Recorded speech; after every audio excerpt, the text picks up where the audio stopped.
I can't believe it, but in 5 days, we leave for Havasupai Falls. If you haven't been following our journey, my name is Jen. My family of 3 plus 2 dogs moved into a camper so we can live off of less, work a little bit less, and spend more time together as a family. Back in November, we relocated from Missouri to Arizona, and I knew that once we were here, that one of the things that I really wanted to do was the Havasupai Falls hike.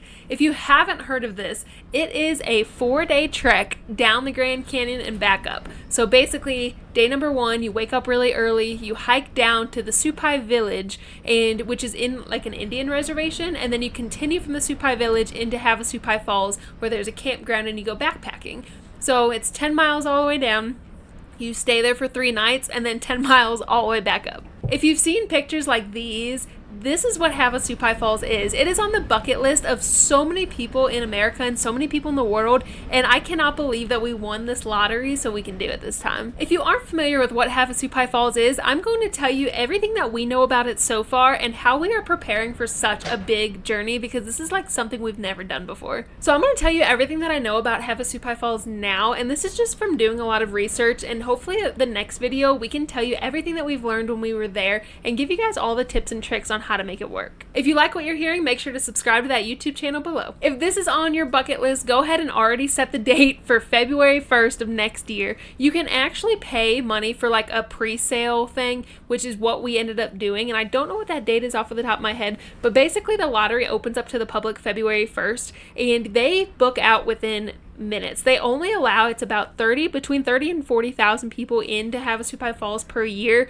and you cannot enter it and you cannot do this hike without a permit. So purchasing these permits are essential to knocking off this huge bucket list item. When you enter the lottery, you just have to hope for the best. We did it a little bit more strategically, so we're going next week, which is March, and March is one of the slower seasons, so there's not as many people that put in for it, where if you put in for like June, July, August, there's going to be a lot of people that put in for it. So just if you have the flexibility and you don't care as much about the weather, try an off-season date to up your chances of winning the lottery, but you just won't know till you try it. Once you get the lottery, you also have to decide between camping at the campground or going to the lodge. So we ended up picking going to the campground. It was, I believe, $450 for each of us, so it was like a total of $900. The lodge was a lot more expensive. I don't remember what it was off the top of my head, but it wasn't worth it to us. We love sleeping under the stars. It doesn't bother us one bit. So we went with that option, and I think it's going to be phenomenal. So let's dive right in.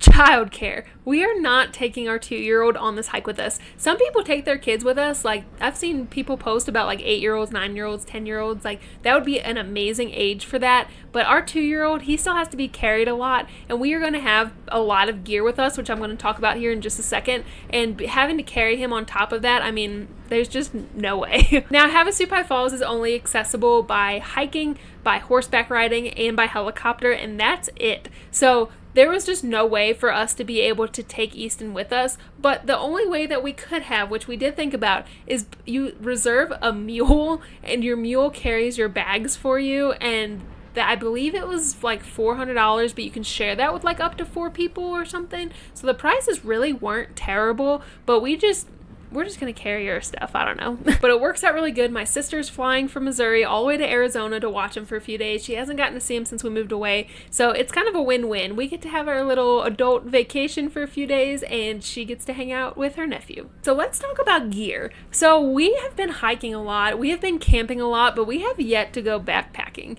So we had 2 different options. Our options were to buy all of our backpacking gear or to just rent it somewhere.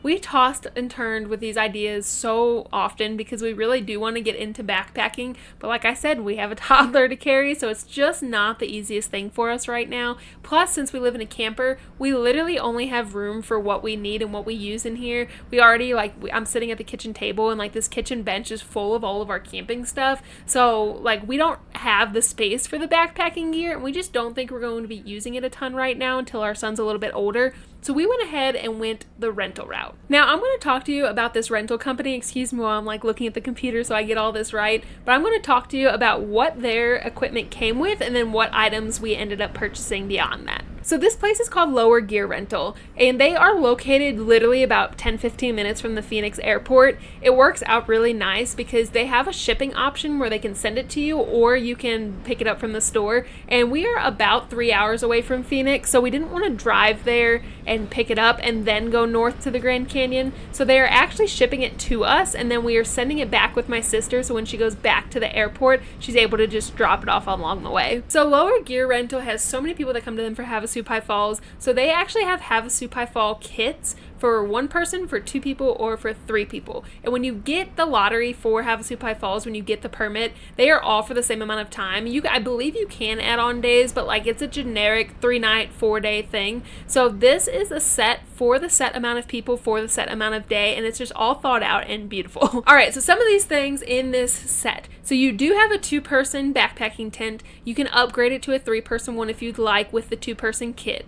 They have 2 hiking backpacks, and the part that I love about this is that you can have one or both of the packs be for females. So they have, I believe it's a 75 liter and a 60 liter to choose from basically, and like the 75 liter one is going to be a little wider and the 60 liter one is a little bit thinner, and like it's meant to fit the bodies a little bit better. And when you are hiking 10 miles up the Grand Canyon, like you're going to be so thankful to have a backpack that fits you properly. So the fact that they offered backpacks but then like let you specify them, chef's kiss. So thankful for that. Besides that, there are 2 sleeping mats, 2 sleeping bags, and the sleeping bags, again, customizable. You are able to dictate that like based off of what the weather is supposed to be. They have like the common sleeping bag, and Havasupai Falls, even in the colder seasons, tends to not get really below 30, so like the sleeping bags themselves are meant for like that bulk weather, but if you were going when it's really, really hot or really, really cold, they have options for that too, which is nice. Besides that, they do come with a stove and like a pot basically, so you have to get your own propane. They cannot ship propane. You can get it if you're picking it up at the store,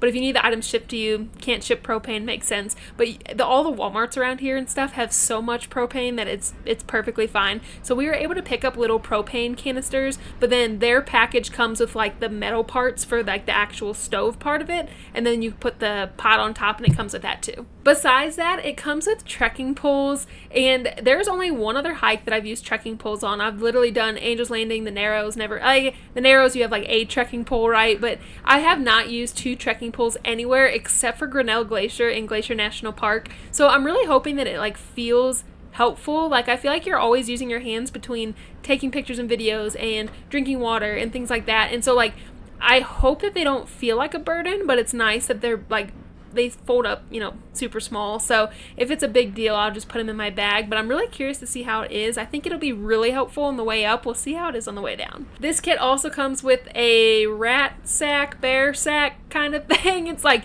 basically something to protect your food in so the animals don't get it. They also come with a headlamp for everybody. Those are super, super, super helpful. So they estimate that your hike down is going to take anywhere between 4 and 6 hours, and your hike up is going to take anywhere between 5 and 7 hours. So it is a lot of hiking, and that's like if you don't stop, if you're in good shape, yada yada. I unfortunately have a knee that it's been driving me crazy, so we're probably just going to take it slow. And taking these kind of hikes slow anyways is really cool because you just get to spend more time enjoying the environment around you. But with that being said, on the hike down and the hike up, everyone recommends getting up really early in the morning, like before the sun comes up. And the hotel that you have to check in at, which is called the Grand Canyon Caverns Inn, I believe, it's about an hour and a half still from the trailhead, so you have to get up really early and start the drive and then start the hike, just so you have plenty of time throughout the day. You don't have to hurry or anything like that. So the pack does come with headlamps, but they do say to bring extra batteries that are not included. I believe there's batteries in them already to start with, but you're going to be using them so much, you might as well make sure that you have extra batteries for them. Something else I almost forgot about that they have is water bladders for your backpack. I'm so thankful for this. We always hike with bladders because it keeps you hands-free, but we literally just had one break the other day and we hadn't had the chance to buy another one yet, so the fact that we can just use theirs, amazing. So those are the basics. That's what comes in the kit for 4 days and 3 nights as of March 2025. It is $329. It's for 2 people, the whole shebang. And I honestly think that's really good because if you start looking into purchasing these items individually, you can find some really good things on Facebook Marketplace and things like that. But if you like, these are top-notch, like name brand good stuff. So if you're in a position where you really want to do this backpacking trip but you're not like set on buying everything, this isn't a horrible price to get everything that's included. So very, very thankful for just finding this gear rental company in general, because it's saving us so much hassle. So here are the rental add-on options. So we only ended up getting one thing from the rental company, and we ended up purchasing everything else, but we got a little like Garmin GPS thing. So like, worst comes to worst, we're in the middle of the Grand Canyon, like someone can find us. So we felt like that was a necessity just because it's a trail we aren't familiar with, and we are going to use all trails and things like that, but you will not have cell phone service on this hike. Some people say that you end up picking up a little bit in Supai Village, but like it's 8 miles to get there and then another 2 miles to the campground, and you don't have cell phone service anywhere else except for maybe in this village for a little bit. So we wanted something to make sure that we were just really safe. Now here are a list of other things that you should add that we are adding, just not necessarily through the rental company, but the rental company does offer these. So one, you need a trowel. If you have to go to the bathroom in the woods, it's basically just a little shovel that helps you dig your hole, go to the bathroom, cover it up, and it's just like a little shovel that helps you do that. So you're gonna need something like that, right? Then they have camp suds, which is like soap to clean, like keep you clean out in the woods. There's a first aid kit, which we actually found a really good hiking specific first aid kit at Walmart for like $11 or something. It's like literally like this big. So love that one. That one's been really good. Not like those big bulky boxes, you know.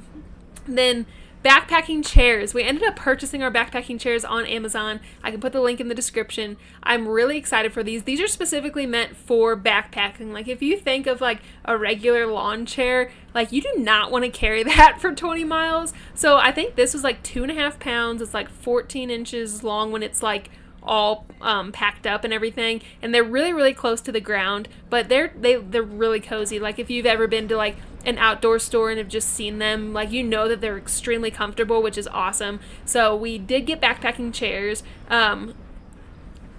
There's also a battery power pack for all of your technology. If you're going to do a bucket list hike, you have to bring phones and cameras, the whole shebang, right? So bringing a battery pack, keeping yourself charged, super, super important. And then also just like some small things like carabiners, paracord, things like that. That's like the kind of stuff, like you don't know why you're going to need it, but you just know that it'll happen, then you're going to figure out a way to need it. So just get those too, just in case. Something else you must think about is weather. So like I said, we're going in March. It's supposed to rain next week. We're not really excited about that. So coming up with a plan for the weather, I have some rainproof coats that I really like, but it's one thing if it's like warm and rainy, it's another thing if it's cold and rainy and things like that. So, and you know, you have to get out of the tent to go to the bathroom, you have to hike these 20 miles, like you just have to be prepared for the weather. Now, on the flip side, since it is off season and it is colder and stuff, we will luck out with being able to see the sun more. There is not a lot of shade on this trail that I've heard, and so like July, August, like people are starting this trail at like 1-2 o'clock in the morning to just avoid being there for that horrible, 1 p.m. sunshine in Arizona, right? So I'm very thankful that for that part of it, that I think the hike up and down will be smoother because it will be a little cooler. But on the flip side of that, it means nights can be really cold. So I'm hoping that our sleeping bags and everything that we ordered do the trick, and we will be bringing extra layers. But they do have some like sun protective clothing if you are going in the warmer months.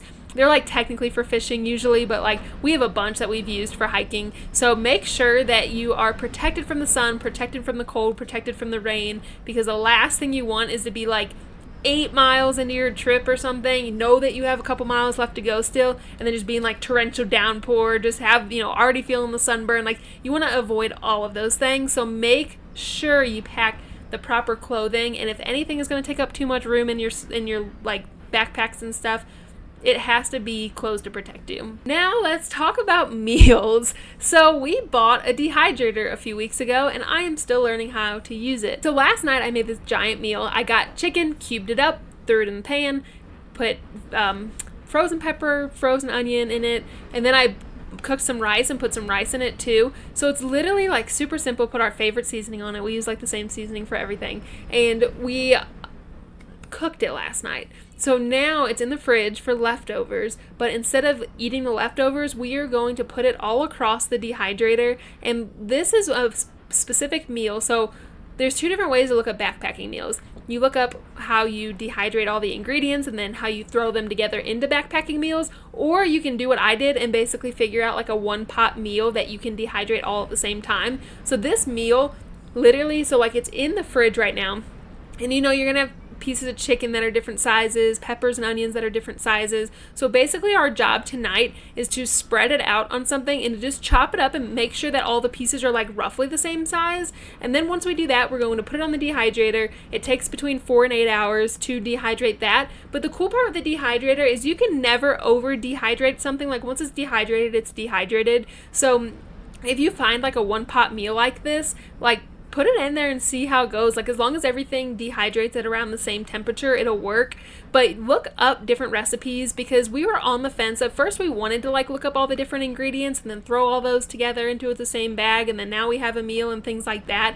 But we just ended up ultimately deciding against that, because it was so much easier for me to cook in like a method that I was familiar with and then transition it over into the dehydrator. And basically what a dehydrator does, if you aren't familiar with it, it's going to take your chunks of chicken and make them like so tiny, because it just sucks everything out of it. So then once you suck everything out of it, to eat it, all you do is you turn your propane on with your camping stove and you get your camping stove boiling, and then you literally just pour it into your boiling water and it rehydrates everything, and bam, you have a perfect meal. So while we have our dinners figured out, we are still trying to figure out breakfast and lunch. We will still have like regular food like granola bars and things like that. I unfortunately have some dietary restrictions, no dairy whatsoever, and like there's a few other things I have to limit. So you can purchase like pre-made dehydrated meals, and I just didn't want to do that because I didn't feel comfortable eating like stuff that I wasn't 100% sure what they were. So we still have to figure out breakfast and lunch. I think breakfast is literally just going to be like granola bars and things like that.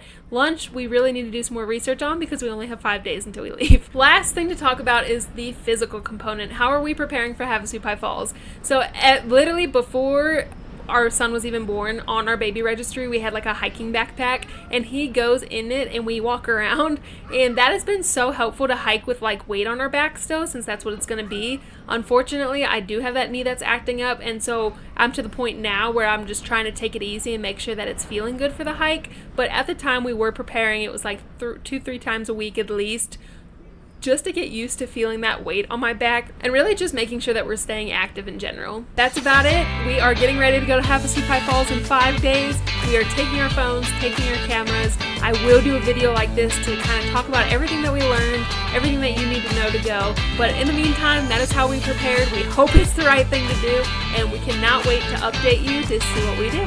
Follow our Raising Roamers journey as we raise a kid and a camper, deal with some dogs, and travel and enjoy life along the way. We have Facebook, Instagram, TikTok, YouTube. We just released some merchandise. We have a blog, working on a podcast, you name it. All the links for everything are down below, and we'll see you next time.